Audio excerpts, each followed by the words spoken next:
On February 14, 2019, a suicide bomber attacked a convoy of Indian security forces. We're getting reports of multiple casualties in a He killed at least 40 Indian soldiers here in Kashmir. The deadliest attack the region has seen this century. The bomber was part of an Islamic militant group based in Pakistan. Jaish-e-Mohammed claimed responsibility for that attack. 12 days later, India carried out airstrikes in northwestern Pakistan. Then Pakistan shot down at least one Indian aircraft around here. Tensions rose between the two rival nations. It can escalate. To escalate. Serious escalation in years. Kashmir is one of the most disputed places on Earth. Over the course of 70 years, it's been at the center of 3 wars, fought between 2 massive armies. It's heavily occupied by more than 500,000 Indian troops, and a deadly collection of militias and terrorist groups. Kashmir is the stage for the relentless conflict between India and Pakistan. But focusing on these 2 countries can obscure what's really at stake: the voice of Kashmiris who are caught in a vicious cycle of violence.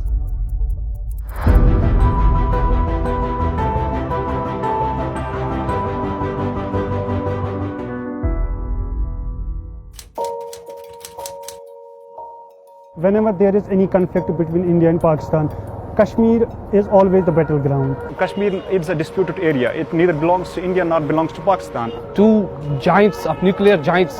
We are nothing in between them. There is always uncertainty. You never know what is going to happen. It can be a hartal, it can be a strike, anybody can be killed anytime. We are the pawns in their hands. It's a mess. It is a mess, and we have been affected in every possible direct and indirect way. I have been born in this conflict, and I have to die within this conflict. Kashmir is one of the most strategic places in the world, where 3 powerful countries collide: India, Pakistan, and China. China invaded and took this slice of Kashmir from India, and was given this one by Pakistan. India and Pakistan control these parts, but lay claim to more. This region is at the center of a brutal conflict over these disputed borders, so it's important to start when the borders were being drawn. In the mid-1800s, India was a patchwork of several hundred provinces and princely states under British rule. A century later, when British India won independence, the British left and hastily decided to split the region into 2. These areas would be a new Muslim-majority country, Pakistan, and this would be the mostly Hindu but secular India. The partition was bloody. Communal hatred flares up in the Punjab. 1 million people become refugees overnight. They flee from savagery and butchery that has never been exceeded, even in India's stormy history. Amid the chaos, some princely states were given the choice to join either country. In most cases, the ruling monarchs followed the will of their people. But this state, called Jammu and Kashmir, was different. It was right along this new border and had a Muslim-majority population, but was ruled by a Hindu monarch. When asked to pick a side, the ruler chose to stay neutral. Fearing that the monarch would join India, the Kashmiri population rebelled here in 1947. Armed tribesmen from Pakistan soon joined the fight. The monarch turned to India for military help and in exchange agreed to join them, which sparked the first Indo-Pakistan War in Kashmir. Continuing thus increased the threat to world peace and brought the dispute to the attention of the United Nations. The UN Security Council brokered a ceasefire in 1949, which established this line, with Pakistan controlling this side and India this one.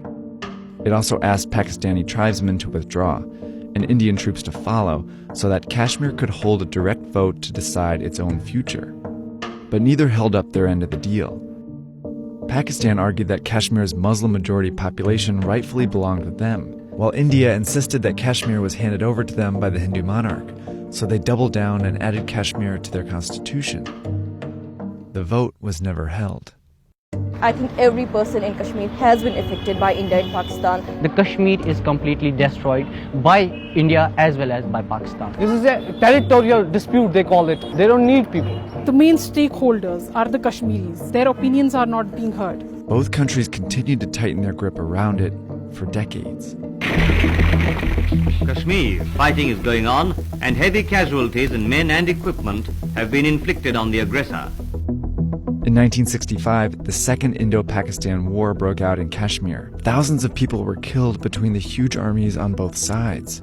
A ceasefire ended the war, but didn't change this line. Kashmir was kept divided and occupied. And another war broke out in 1971. This time the focus wasn't in Kashmir, it was in East Pakistan. Here, India helped rebels fight for independence and dealt Pakistan a devastating defeat.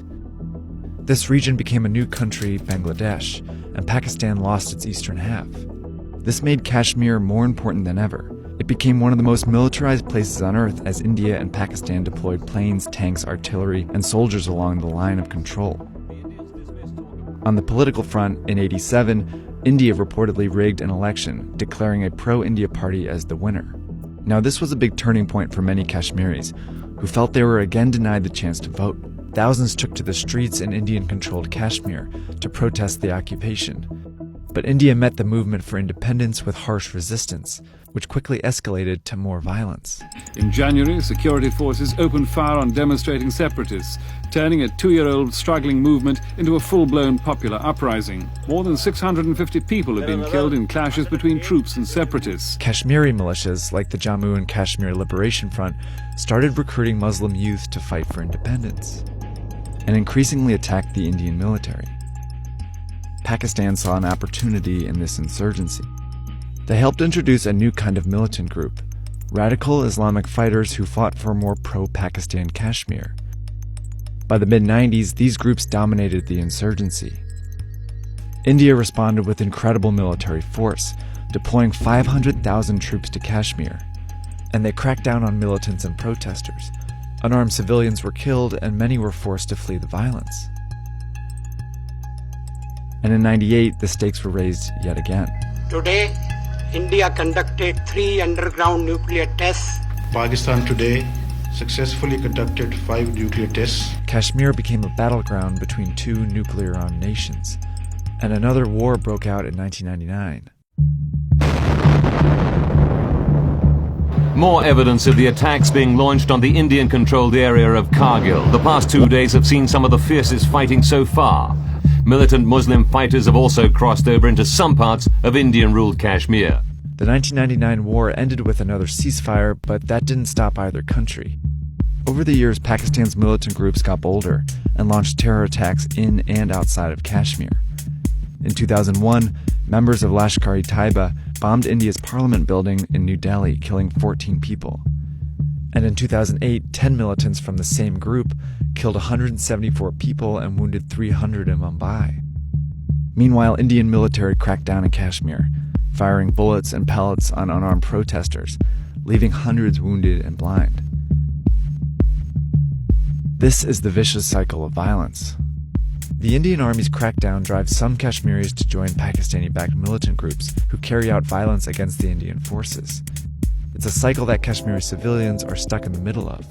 Just because of this conflict, we are losing our young generations because we are getting killed. Every second day we hear a news that 2 boys were killed, 3 boys were killed, and there is an anger, among young generation. There are psychological effects of the conflict. Okay, everybody is facing some sort of problem in Kashmir. Hopelessness is everywhere due to this conflict. When you snatch pens from youth, you are yourself forcing them to pick up guns. Which brings us back to 2019. The suicide bomber was 19-year-old Adil Ahmed Dar from Pulwama, Kashmir. According to his parents, in 2016, Indian police officers stopped him and humiliated him by forcing his face into the ground. The same year, he was shot in the leg at a protest. The next year, Dar left home with his brothers to join Jaish-e-Mohammed, a Pakistani-supported militia that radicalized him and trained him to be a suicide bomber. A year later, he drove explosives into an Indian military convoy. For more than 70 years, India and Pakistan have driven a cycle of violence, retaliation, and exploitation in Kashmir. But beneath it all is the Kashmiris' wish to make a choice.